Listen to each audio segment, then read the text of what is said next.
This video is sponsored by high native, एक ऐसा app जिसकी मदद से आप कोई भी भाषा सीख सकते हो। दोस्तों, इंग्लिश या कोई भी भाषा अगर आप सीखना चाहते हो तो हाई नेटिव आपके लिए बेस्ट ऐप है। भाषा सीखने वालों के लिए पूरे इंटरनेट पे ये सबसे बड़ी कम्युनिटी है। इसमें आप 110 से भी ज्यादा भाषाओं को सीख सकते हो।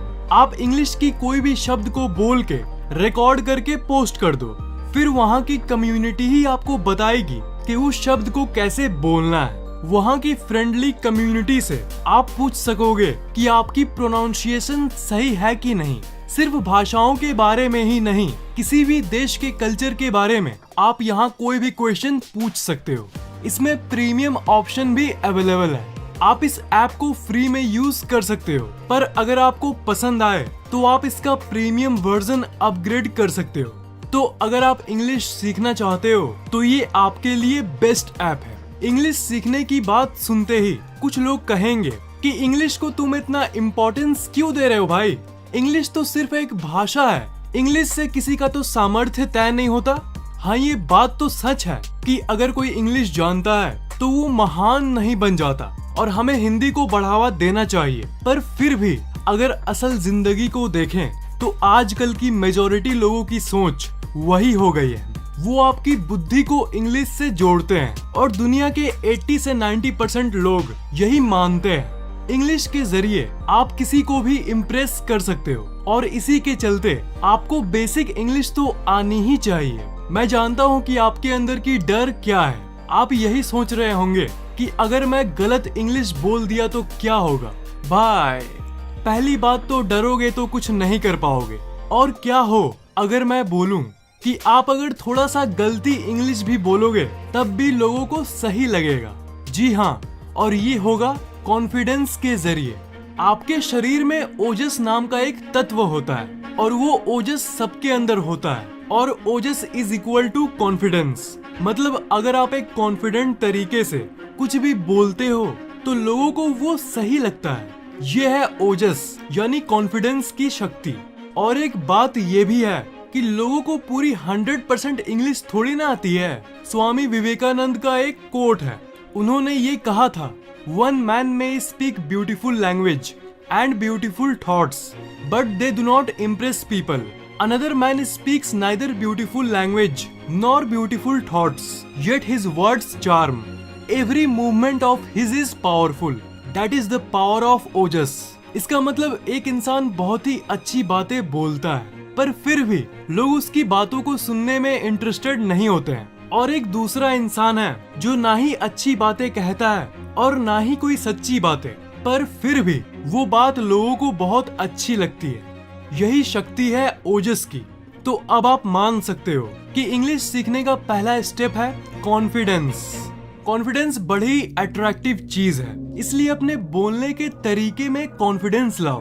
अब कॉन्फिडेंस लाओ मैं कहूँगा, तब आप लोगों में से कुछ लोग कहेंगे कि कैसे लाऊं भाई, मुझे तो समझ ही नहीं आता कि लोगों के अंदर इतना दिमाग और कॉन्फिडेंस आता कहाँ से है। तो अगर आप ये सोचते हो तो अपनी मेंटालिटी चेंज करो दोस्त, क्योंकि कोई भी कॉन्फिडेंस के साथ जन्म नहीं लेता। कॉन्फिडेंस को बनाना पड़ता है, उसे बिल्ड करना पड़ता है, और ये आप भी डेफिनेटली कर सकते हो। आपके बोलने का स्टाइल बहुत ही इम्पोर्टेंट होता है, और सिर्फ इंग्लिश के मामले में ही नहीं, हिंदी भी अगर आप बोलते हो और कम कॉन्फिडेंस के साथ बोलते हो तो वो उतना अट्रैक्टिव नहीं लगेगा। और वही अगर आत्मविश्वास के साथ बोलोगे तो आप चाहे कुछ भी बोलो, वो आकर्षक महसूस होगा। पहला टिप था कॉन्फिडेंस बिल्ड करो। दूसरी टिप है let the fear go. Confidence यानी आत्मविश्वास के साथ साथ अपने डर को भी खत्म करो। टू कॉन्कर योर फियर्स मतलब अपने अंदर से डर को हटाओ। अगर लोगों के बारे में ही सोचते रहोगे तो आप जिंदगी भर इंग्लिश नहीं सीख पाओगे दोस्त। जिन लोगों की आप केयर कर रहे हो कि वो क्या बोलेंगे या क्या सोचेंगे, वो आपको आके डेली पैसे थोड़ी ना दे रहा है और ना ही वो आपका केयर कर रहे हैं, तो फिर वो क्या सोचते हैं उनका आप केयर भला क्यों कर रहे हो? उनका केयर करना छोड़ो। तीसरा टिप है पेशेंस। किसी सीढ़ी पर आप चाहो कि आप डायरेक्ट उड़ के चल जाओ, तो क्या ये पॉसिबल है? मूवीज को छोड़ के ऑफ कोर्स। पर अगर असल जिंदगी में आपको ऊपर जाना है तो आपको पहला स्टेप लेना ही होगा। पहले गलतियां करोगे, बहुत करोगे, पर गलतियां से ही तो आप सीखते हो। कोई ऐसे इंसान को तो आप जरूर जानते होंगे जो बहुत अच्छा इंग्लिश बोलता है, तो उन्हें देखकर आप ये सोचते होंगे कि यार ये कैसे इतना अच्छा इंग्लिश बोलता है। जैसे आपका इंग्लिश टीचर या स्कूल की वो घमंडी लड़की जो हमेशा इंग्लिश झाड़ते रहती है। पर दोस्त, इस बात को आप क्यों भूल गए हो कि वो भी कभी जीरो से स्टार्ट किए थे। अगर आप चाहो तो आप दुनिया में कुछ भी कर सकते हो। तो इंग्लिश क्या चीज है? हाँ, अब आप कहोगे कि बोलना आसान है पर करना मुश्किल। यही तो प्रॉब्लम है। अगर आप यही कहोगे कि बोलना आसान है करना मुश्किल, इस नेगेटिव ख्याल को अपने पास रखोगे तो जाहिर है आप पहला स्टेप नहीं लोगे, और पहली ही नहीं लोगे तो आप अल्टीमेट जगह को कैसे हासिल करोगे। आप चाहे कितना भी मोटिवेशनल वीडियोस देख लो, ऐसे कुछ नहीं होने वाला। असल जिंदगी की सबसे बड़ी बात और रियलिस्टिक बात यही है कि आपको इंग्लिश को अपने असल जिंदगी में अप्लाई करना होगा। जो आपने नहीं किया तो आपको क्या करना होगा? आपको अपने आप को इंग्लिश से घेरे रखना होगा। इंग्लिश से अपने आप को घेरे रखोगे, इंग्लिश की वातावरण में रहोगे तो इंग्लिश खुद आने लग जाएगा। तो आप इंग्लिश की वातावरण में कैसे आ सकते हो? इसके लिए आप सिंपली इंग्लिश मूवीज देख सकते हो। इंग्लिश फिल्म्स आपकी जिंदगी पलट सकती है। मान लो आपकी इंग्लिश बहुत कमजोर है तो आप कहोगे कि इंग्लिश मूवीज देखने जाऊंगा मैं हॉल में तो मैं थोड़ी ना कुछ समझ पाऊंगा। तो फ्रेंड, यहाँ बात आती है एक्सप्रेशन की। किसी भी भाषा से ज्यादा, किसी भी भाषा से बढ़कर एक्सप्रेशन होती है। परफेक्ट ग्रामर तो बात की बात है। किसी भी भाषा का मेन काम होता है कम्युनिकेशन, यानी उस दूसरे इंसान की बातों को समझना।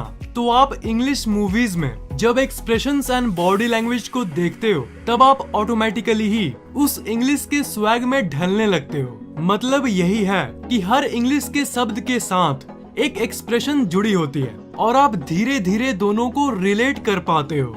जैसे किसी ने कहा आई एम सैड मैन, तो देखो, तो इस टोन से ही आप पहली बात को समझ जा रहे हो कि ये दुखी है।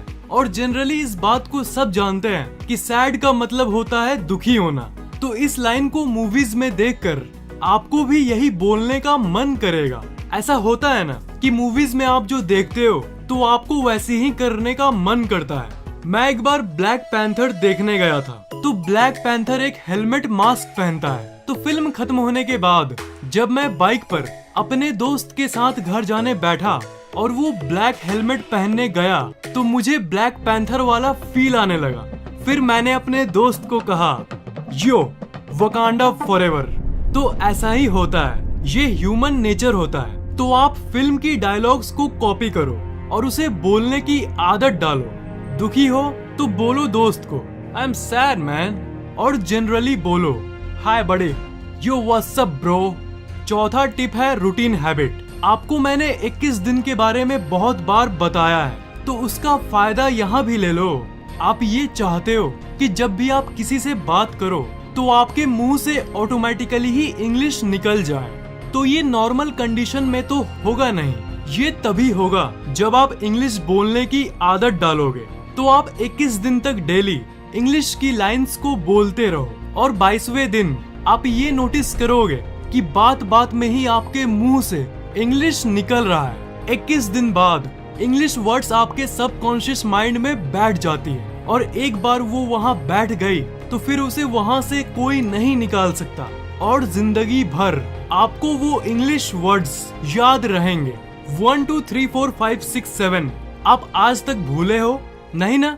आपका दिमाग कितना भी कमजोर हो जाए, आपकी मेमोरी पावर की वॉट लग जाए, तब भी आप ये नहीं भूलोगे कि 1 के बाद 2 आता है, 2 के बाद 3 आता है, 3 के बाद बस, क्योंकि ये सब आपके सबकॉन्शियस माइंड में स्टोर्ड है और इसके लिए आपको सोचना नहीं पड़ता कि 4 के बाद 5 आता है, वो खुद ही मुंह से निकल जाता है। तो आपको पूरे इंग्लिश लैंग्वेज को उसी तरह आपके सबकॉन्शियस माइंड में सेट करना है, and this is possible by the 21 day habit.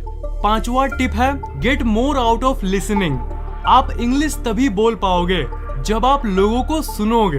तो अभी मैंने मूवीज के बारे में बताया कि आप फिल्म्स देखकर इंग्लिश को ध्यान से सुनकर उसे कॉपी कर सकते हो, पर आप डेली डेली मूवीज थोड़ी ना देख पाओगे।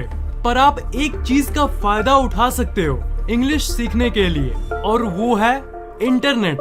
आर्टिकल्स पढ़ने कहूंगा तो वो आपको बोरिंग ही लगेगा, इज़न्ट इट? तो वीडियोस देख लो। जैसे आप कोई मोबाइल का रिव्यू देख रहे हो तो उसे इंग्लिश में देखो और सबटाइटल्स ऑन करके देखो। इंग्लिश फिल्म्स की ट्रेलर को हिंदी डब्ड देखने के बाद इंग्लिश वर्जन में देखो, ताकि आपको पता चले कि हिंदी में वो क्या बोला था और इंग्लिश में ये क्या बोल रहा है। मतलब इस वर्ड का मीनिंग ये होता है। और एक्टर्स का एक्सप्रेशन, बोलने का तरीका, ये सब ध्यान से नोटिस करो। तो यही था get more out of listening. Last tip, practice speaking for some duration. English सुनने के बाद अब बारी है बोलने की। जो आप सुने हो उसे डेली बैठ के कुछ मिनट बोलो, प्रैक्टिस करो।